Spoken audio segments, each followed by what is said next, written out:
He is a celebrity chef, Ooh, celebrity but chef. he also, his book isn't about food. I It's know it's about, about relationships. But you know what? Relationships are like food, and it's not all good for you. well, that's true for sure. His name is Ameer Natson, and he has a book called Relationship Cheat Code.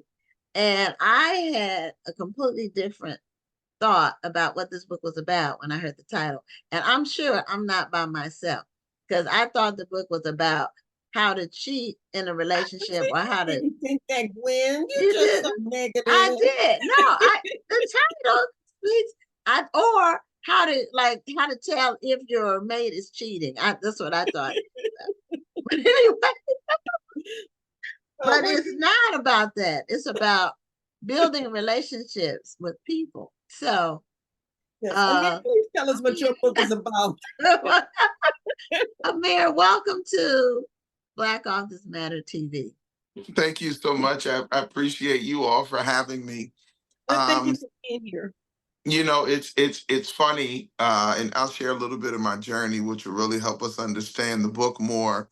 Um, but this book has nothing to do with love, and it has nothing to do with relationship in the context of feelings or emotion outside of the fact that really becoming successful, winning in business. The subtitle of the book is Win in Business, Win in Building, and Win in Life.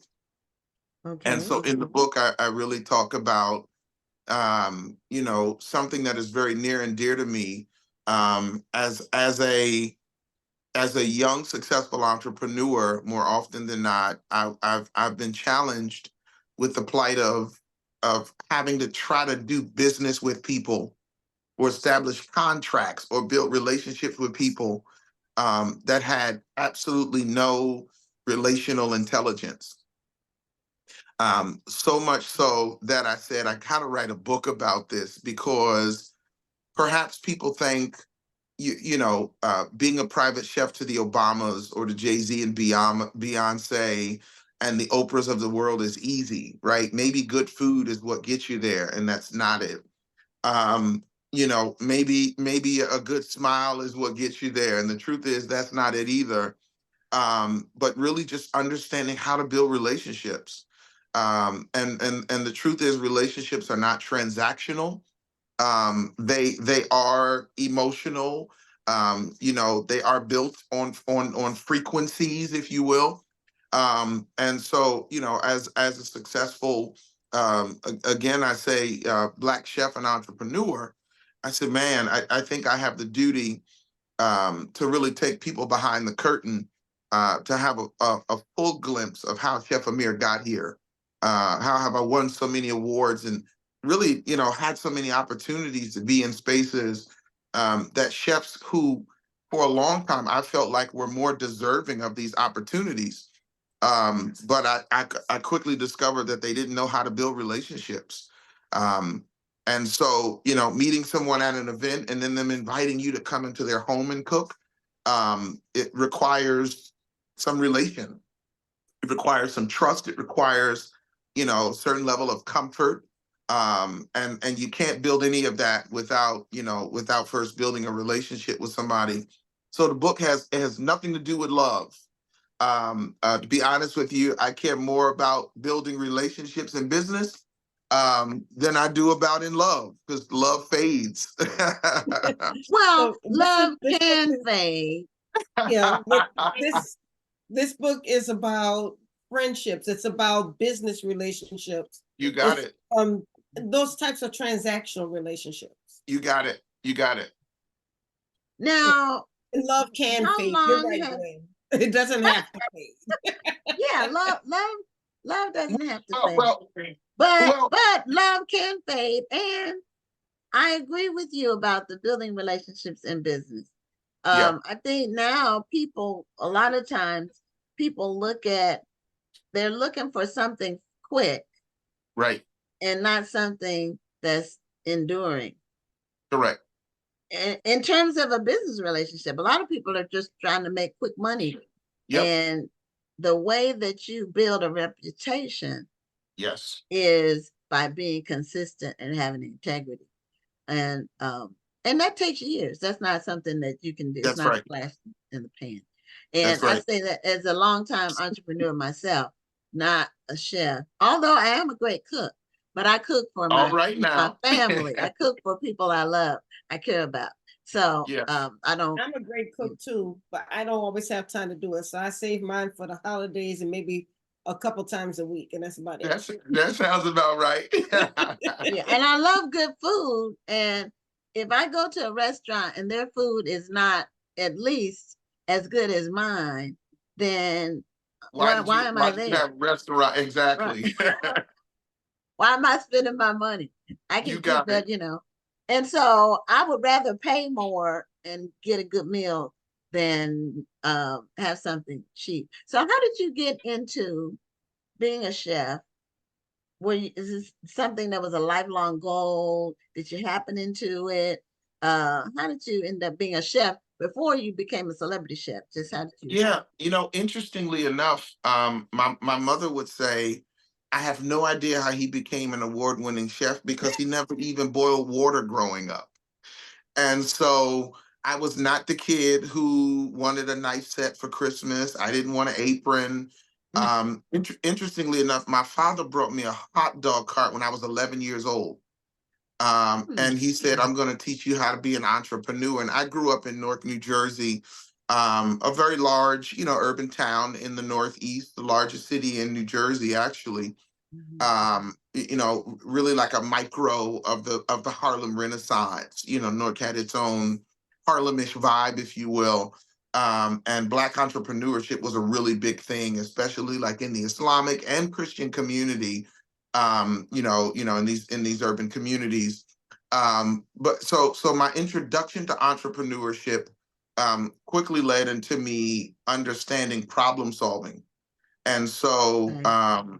one of the things that would always grind my gears as a kid, we would go to the hot dog cart and they would put the chili and the cheese on the hot dog and quickly wrap it in that saran cellophane paper, and all the cheese and the chili would be stuck on the top of the paper and the hot dog would be in the bun, and it was a problem, you know so you kind of had to like Okay. either eat the chili and cheese off the paper or eat, rip the hot dog in half and sop the sauce. It was problematic. So I figured out, by the time I had my hot dog cart, I said, I don't want people to have the problem that I had. So the way that I would wrap my hot dogs, and really actually what I started doing was putting the chili and cheese on the bun and then putting the hot dog on top of the chili and cheese. And as a kid, it became a phenomenon. Another thing that I did, because where I grew up in New Jersey, again, is an equally like divided population of both Islamic or Muslim, African American Muslim community. So I would have my aunt make halal chili. While I wasn't Muslim, our community was. So a lot of the people that ate halal food would come to the hot dog cart because they loved hot dogs, but they couldn't go eat the chili and cheese from JJ's hot dog cart, which, a Latin family owned. And as far as they were concerned, you can't make chili without putting some pork in it. So there was no compromise there. But anyway, from there, I fell in love with entrepreneurship. I fell in love with problem solving. I fell in love then with making a person's hot dog perfectly, and they keep coming back every day, or every Friday if the hot dog is their treat. So I understood building relationships even at 11 and 12 and 13. I didn't understand that's what it was. But what I did know was Mr. James comes and buys a hot dog from me every Friday.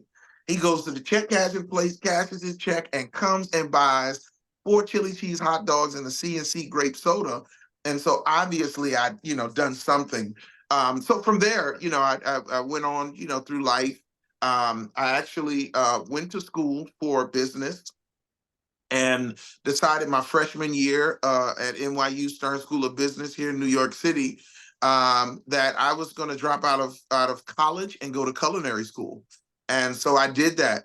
My mother thought I was crazy. She I was cried. I just don't know about what to I ask. did wrong. My mother said, I don't know what I did so wrong. And I was like, Mom, I said, I'm gonna make you the proudest mother alive. You better have, because if not, ooh, you would have never heard the end of it. I'm telling you, right? So my journey has really been incredible. I've earned 2 James Beard Awards. I've been nominated for Michelin's. But above that, I just, every now and again, and I don't know if you have these experiences, but I pause and I get a chance to have an outer body moment and see me and see where I am and where I got to and who I became. And I've had to question and ask myself at every turn, man, how did I do it? Because it wasn't, I mean, my food is incredible, but there are people whose food I would eat over mine any day, but they've never gotten the opportunities that I have. And so I'm so passionate about relationships. And there are a few incredible things I talk about in the book, but I'm so passionate about people understanding the cheat code. And the reason I call it a cheat code, when we were growing up, they had video games. And it was all about, who got to the furthest levels on the games. So the video game magazines used to release in the back pages of the magazine what was called a cheat code. So the cheat code would help you beat a level that was very hard to conquer.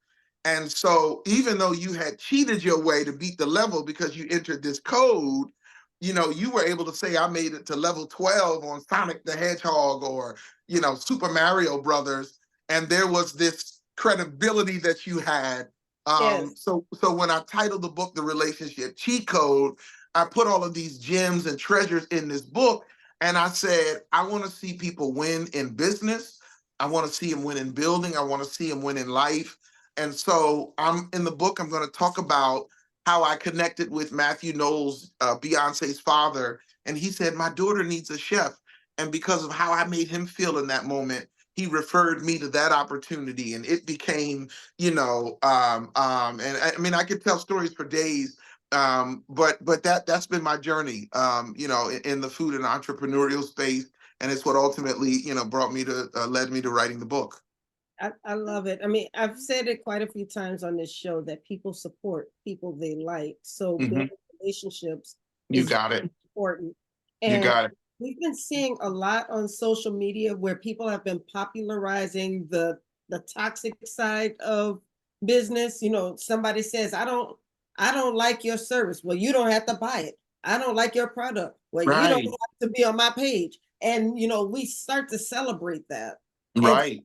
And I'm glad that there are books like this that are showing the real part of Yes. entrepreneurship, which is not toxic, which is No. about building relationships and making people want to like you. And Yes. for authors, this is something we need. When we going out and doing book signings, we have to kind of charm the people who come. Yeah. Yeah. Yeah, You you want in have the to be box? passionate about what you're doing. And Yes. now, Rhonda, I haven't seen those, whatever you said, because to me, that's just stupid. But if I saw it, I would quickly scroll so my algorithm wouldn't show me anymore. Because I that's enjoy looking at different.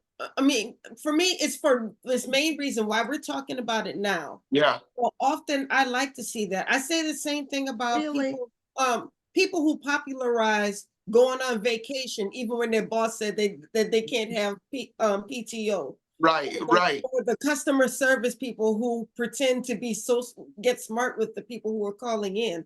We all think it's funny, but like these people gonna get y'all fired if you're trying to do that for real. Right. yeah, that's just stupid. But anyway, but I did want to, Amir, you mentioned I did some work with Matthew Knowles, and Nice. because he's in Houston, I guess he's still here. Mhm. But he was also a featured author at the book festival. But I'm trying Very to nice. remember how I ended up doing work for him. But he asked me to do some work. I guess he saw what some other things I was doing, and then he had something he needed done, and then he asked me to do it. So he's very particular. And Absolutely. if he refers you to somebody else, he he means it because he's very particular, and I couldn't agree more. he will make a move if you don't perform. He will make a move, and he doesn't hesitate to make a move. Yes. And That's, and here's the deal. That's just old school it relationship is. stuff, It is. right? Because if I give you an opportunity and you don't show up, I don't get to throw my hands up and go, oh, well, it worked for me. I've got to Right. almost like come up against you because I vouched for you. I used my credibility Right. to say that you're valid or that what you do is worthy.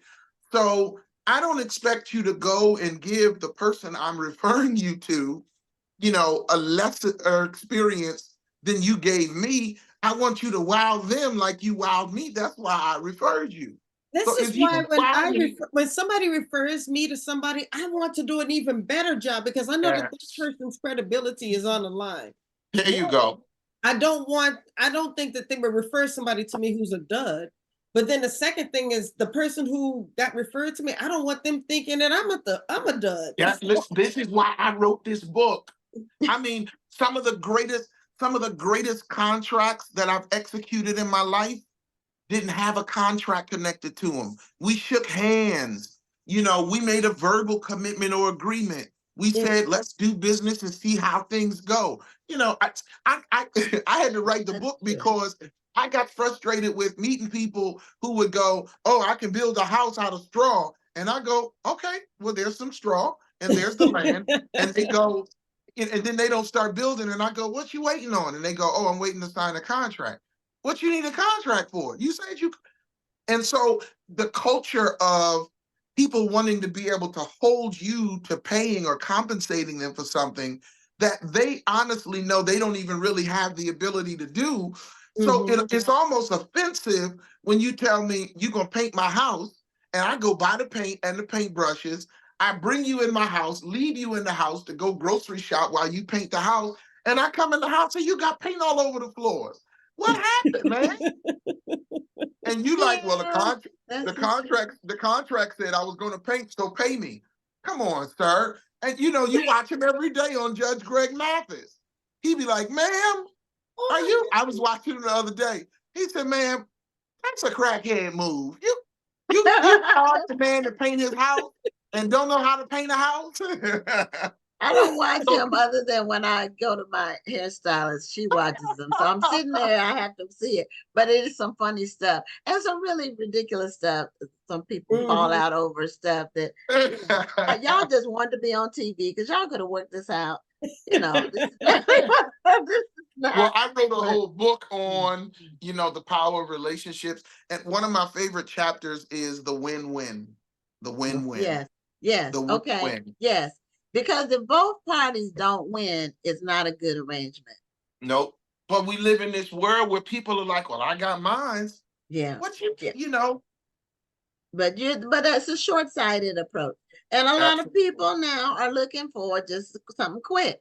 They're That's not right. looking for long-term relationships and credibility. And Yeah.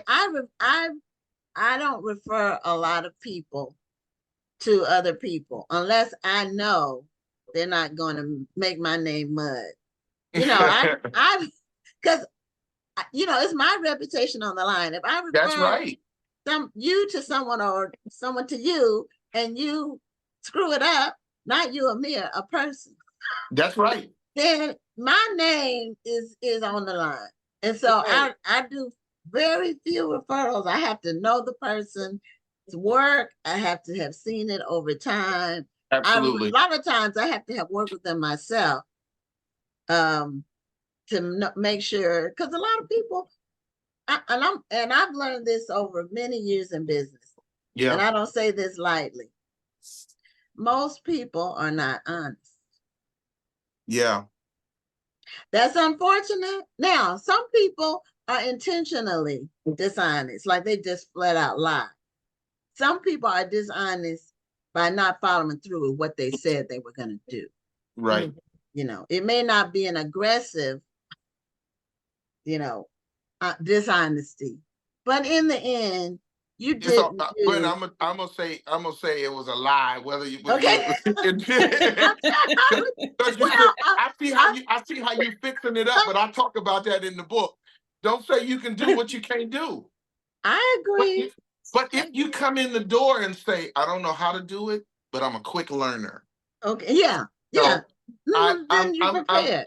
I'm blessed. I just had St. Thomas University in Miami, Florida, 2 weeks ago, named their School of Culinary Arts, Hospitality, and Tourism after me. And it is a very Wow, high honor. congratulations. I'm very honored. I give God all the glory for it. But I spoke to a group of about 90 chefs that are about to graduate from their culinary matriculation in May. I'll be there at the graduation. I'm actually uh, um, doing the commencement speech, another high honor. And they said to me, Chef Amir, what tips can you give us? I said, find a place where you believe you belong. Don't talk about what they're going to pay you. Don't ask what they have to offer you. You walked into their establishment. That's the first thing they have to offer you. They have a cash register that's ringing in numbers. They've got people that are walking into their doors to eat their food. They have an established restaurant, the dream that you have. Now, that doesn't mean that there aren't bad people out there that have businesses, and you may run into a dud, right?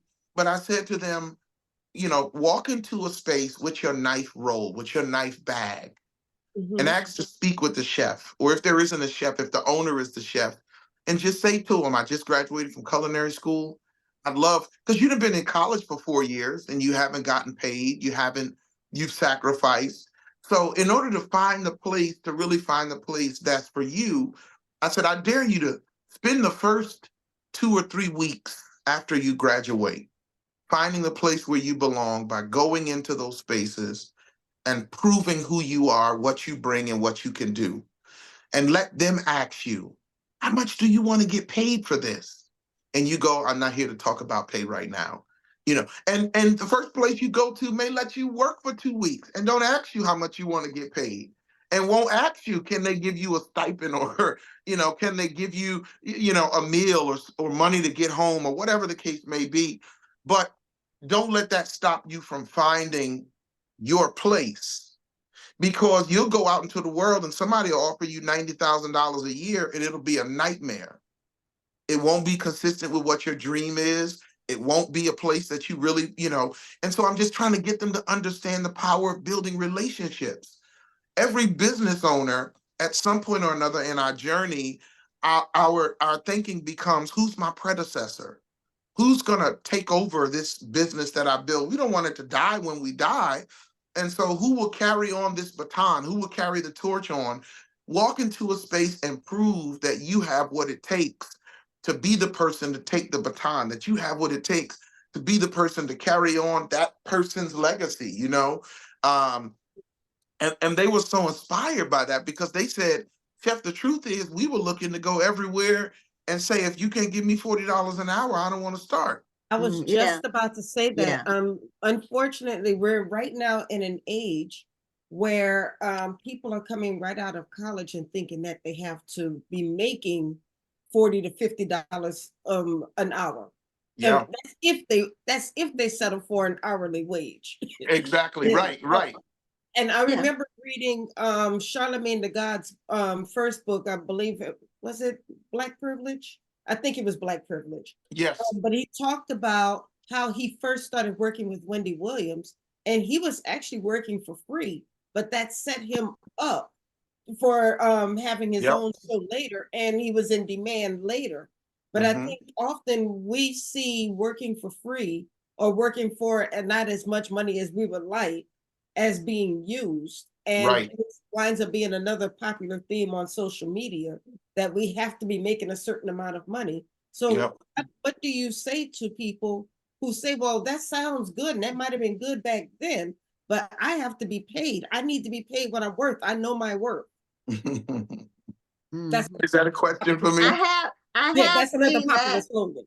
Yeah. nonsense, Rhonda. I have seen that nonsense. Hmm. And I tell people, you get paid for your well, they'll put, I need this and this because I my for an apartment, I got a car, I got this. I said, people pay you based on your skills, Your not your value. bills, not your bills. A person's not paying you based on the bills you've made. That's not how this works. So, That's what they say. before we go, because we almost at the end of our show, I wanted to know, one, what is your signature dish as a chef? Oh, so okay, all right, okay. This one, how much time do we have? Because we We got almost done. about 2 minutes. 2 minutes. Okay, so a chef doesn't have a signature dish, a cook does. Okay. All right. Well, thank you Because for making no, that I clear. got you. This is Okay. good. Okay. A true chef is an artist. And Okay. so while I may have the ability to make a dish that I have made before the same, every dish that I make is an interpretation of either a way that I'm feeling or a dish that I have had and really enjoyed and want to replicate or emulate that experience and translate it to someone else. And so people often ask chef that question, what's your number one dish? Okay. And for a long time, I used to say, oh, well, my white truffle, Gruyere Gouda mac and cheese, and, my fried chicken is succulent and it's, and for years I had to, excuse me, think about that and go, I don't have a dish. There are times that I do an African event and Yoruba African people who eat moi moi every day, eat my moi moi and go, ah, you are from the Yoruba tribe. Or I make a Caribbean dish and they go, what part of the Caribbean? Or a Peruvian dish or Mexican dish. So the truth, a chef, isn't which is, being a chef is the highest form of culinary art. And as an artist, my signature, so I'll tell you what James Beard would say I'm famous for, and that would be creating or cooking food that is authentic to its origin. So if I cook Italian, more often than not, people are going, all right, bring the little Italian ladies from behind the counter, because ain't no way you made this gnocchi by hand right here in front of me. It's where the dwarfs at. Bring out ain't no way this bolognese sauce tastes like this. And I'm Italian. I grew up in Sicily. So my signature would really just be, my broad palate and, just love for different foods and cultures, and being able to represent that in my interpretation of a dish. Okay. I wish we had more time, but we're at the end of our show. Show your Yeah, book again. the Is the relationship cheat code. relationship cheat? It's upside down. I got Relationship cheat it. code. Yes, it's available. It's on Barnes and Nobles. It's on Okay. Amazon. You can find it everywhere that books are sold. It Okay. really has done incredibly well. And it's just, it's a gift from my heart. This is my treasure chest. And a lot of the principles in this book I used to get where I am. And so I felt responsible to have to share it with everybody else, so that they too could understand the power of relationships, and how relationships are what you need to win in business and win in building and ultimately win in life. Okay. Well, Ameer, thank you so much for being a guest on Black Authors Matter Thank you TV. so much. I And appreciate you all. continued Truly enjoyed the success. interview. Thank you so much. I enjoyed you all as well. Be blessed. Take care. Okay. Bye.